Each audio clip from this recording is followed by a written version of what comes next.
자, 이르면 설 연휴 직후부터 백신 접종이 가능할 것 같은데 많은 분들이 질문들을 하고 있습니다. 저도 궁금한 게 상당히 많고요. 그래서 저희가 질문을 하나하나 살펴보려고 많이 모아봤습니다. 교수님께 하나하나씩 구체적으로 질문을 좀 드리겠습니다. 자, 첫 번째 질문이 이런 내용이 있네요.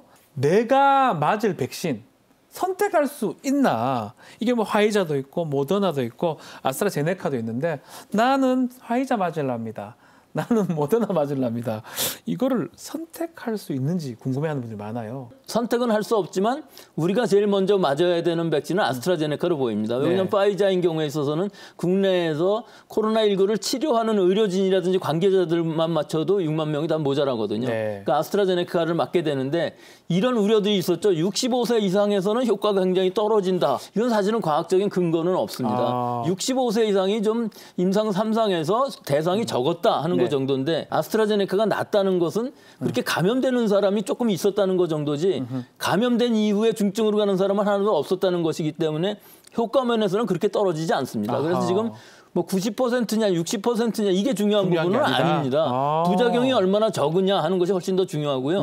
뭐 그 이후에 들어오는 이제 얀센이라든지 모더나 그다음에 모더바이엑스 이런 것들이 들어올 건데 각기 다 다릅니다. 하지만 전부 효과는 60% 이상이 되고 중증은 비슷하다? 가지 않기 때문에 저 같으면은 아스트라제네카를 뭐 선뜻 맞겠습니다. 네, 선택할 수 결국 없다라고 지금 말씀을 주셨는데요. 뭐 장단점이 또 있다고 말씀 주시고 큰 차이는 없다는 식으로 지금 말씀을 주셨습니다.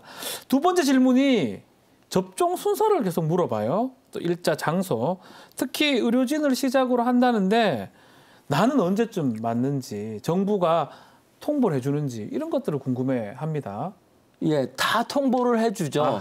근데 문제는 이제 통보를 해줬을 때 내가 컨디션이 안 좋아서 예약한 날짜에 못 가게 됐을 때에는 변경을 할 수가 있습니다. 변경 가능하다. 예, 근데 이것은 몇 번 변경을 해갖고서 안 가게 되면은 그럼 그 사람 거는 그 예약은 안 되는 것이고 4분기에 가서 즉 10월 이후에나 가서 이제 맨 마지막 순서에 맞을 수 있는 것인데요. 맨 처음에 이제 제일 처음에는 의료진들만 맞게 되겠지만 의료진이 맞겠죠. 그 다음에 이제 3월 후반이 되면 아스트라제네카 백신이 들어오기 시작하면 이것이 1,000만 명분이거든요. 이때는 이제 요양원, 요양병원에 있는 재소 환자들 또 의료진들 이렇게 맞기 시작해서 고령층부터 맞기 시작하면은 2분기까지는 사실은 일반적으로 맞을 수는 없는데 2분기 지나면서 즉 한 7월 정도부터 되면은 80세 이상, 70세 이상 이런 순서대로 해갖고 나이 연령별로 전부 맞을 수 있기 때문에 3분기에 제일 많이 맞게 되겠죠. 기저질환이 있는 사람들 뭐 그런 우선순위로 해갖고 이제 연령별 상관없이 맞게 되는 것이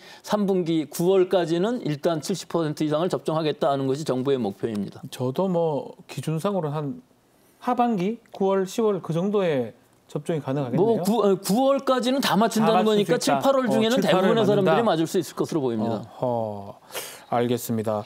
자, 다음 질문이 또 있어요. 교차 접종이 안전하냐 이런 질문이 또 있습니다. 되게 전문적인 것 같기도 하고요. 예, 뭐 간단하게 이렇게 생각할 수도 있습니다. 처음에 한 번 맞은 백신에 내가 다른 걸로 또 한 번 맞아도 더 효과가 좋지 않겠냐 이렇게 생각할 수도 있겠지만 그렇죠.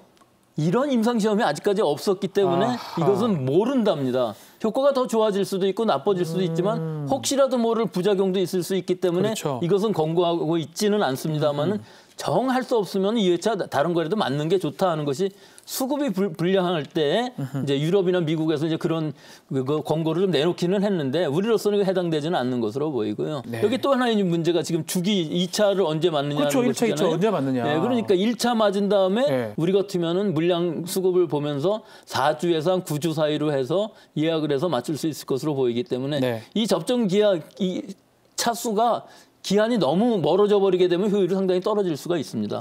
시청자분께서 글을 좀 주셨는데 고혈압이나 뭐 당뇨나 성인병 이런 것들 중에 혹시 백신 접종 맞으면 안 되는 사람이 있는지 저도 궁금해요, 사실은. 있습니다, 있기는. 있긴 있군요. 아나필락시스 경험이 있으신 분들, 지금 어떤 분이 있느냐면 그 급성 중증 알러지가 쇼크가 생긴 적이 있었던 사람들. 그것은 사실은 굉장히 호흡곤란이라든지 저혈압으로 떨어지는 그런 사람들의 하나는 것이고요. 이것은 사실은 15분 내지 30분 정도 그 의료기관 접종한 의료기관에서 대기하고 있으면은 바로 해결은 되는 상황이기 때문에 그 치료도 가능한 겁니까? 바로? 그렇죠. 예, 바로 강하기 때문에 일단은 그 접종 기관에서 대기를 하면서 의사 선생님하고 의논은 해야 되겠죠. 그래도 만약에 증상이 회복되지 않는다면은 바로 응급실로 이송하게끔 다 시스템이 되어 있기 때문에 네. 이런 분들은 좀 문제가 있지만 그 이외의 기저질환들에 있어서는 사실은 다 맞는 것이 우선시 돼야 될 수밖에 없는 것이 아하. 감염이 되기 더 쉬운 사람들, 중증이 가기 더 쉬운 그렇죠. 사람들이 맞아야 되는 것이 이 백신이기 때문에 이런 분들은 다 맞으시는 것이 우선적으로 맞으시는 것이 중요한데 근데 한 가지 좀 문제가 있으실 만한 부분들은 장기 이식을 했다든가 장기 혹은 에이즈 이식이요? 환자들, HIV에 감염됐거나 예. 혹은 선천적으로 좀 면역이 떨어지신 분들은 의사 선생님하고 좀 의논을 해가면서 우선 접종 대상이 되어야 되는 것이 맞아요, 사실은. 그렇죠. 이런 분들은 감염되면 사망하기가 좋거든요. 또 한 가지는 너무 고령이거나 너무 지금 말기 상태에 계셔갖고 언제 돌아가실지 모르시는 분들은 가능하면은 이 백신을 지금 맞지 않는 것을 차라리 안 권고하고 맞는 게 있는 낫다? 것이 이 사망자가 많이 나온 케이스들이 유럽에서 많이 있었기 때문에 이 부분은 우리가 지금은 권고하지 않는 것으로 대신 그 주변에 있는 모든 분들이 백신을 맞으면 문제가 없거든요. 전염이 안 되니까요. 그렇죠. 전염이 안 되기 때문에 요양병원에서 너무 좀 중증인 환자들은 맞추지 말자 하는 것이 권고 사항이고 네. 주변에 있는 사람들은 전부 맞추자 하는 것이 권고입니다. 네, 뭐 일반적인 당뇨 뭐 이런 게 중요한 게 아니고 뭐 나이라든지 어떤 급성 알레르기 이런 걸 판단해서 접종을 못하게 한다, 안 하게 한다라고 말씀 주셨습니다.